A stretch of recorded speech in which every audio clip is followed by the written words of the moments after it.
நீங்க நினைக்கிறீங்களா ஐஸ் கட்டி தான் நார்மல் வாட்டரை விட வெயிட் அதிகம்னு? அப்படி நினைச்சீங்கன்னா நீங்க நினைக்கிறது தப்பு. ஏன்னா நார்மல் வாட்டர்ல ஆட்டம்ஸ் கைட்டா இருக்கும். ஆனா ஃப்ரீஸ் ஆகுற டைம்ல ஆட்டம்ஸ் கேப் விட்டு விட்டு இருக்கிறதுனால அதோட சைஸ் வந்து பெருசா தெரியும்.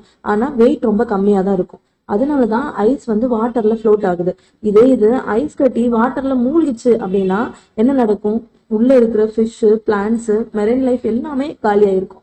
அதனால ஐஸ் அப்படிங்கிறது வந்து நேச்சரோட லைஃப் ஜாக்கெட் அப்படின்னு தான் சொல்லணும். உலகத்திலேயே மிகப்பெரிய ஸ்டோரேஜ் டிவைஸ் என்னன்னு தெரியுமா? அதுதான் ஹியூமன் பாடியில இருக்கிற டிஎன்ஏ. ஷாக் ஆயிட்டீங்களா? ஆமாங்க. 1 கிராம் டிஎன்ஏல 215 மில்லியன் ஜிபி டேட்டாவை ஸ்டோர் பண்ணி வைக்க முடியுமா?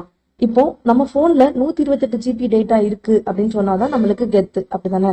அதையும் தாண்டி ஹியூமன் பாடியில இருக்கிற டிஎன்ஏல இந்த உலகத்துல இருக்கிற எல்லா டேட்டாவுமே ஒரு ரூம்ல வச்சுக்கிற அளவுக்கு கெப்பாசிட்டி இருக்குதான்.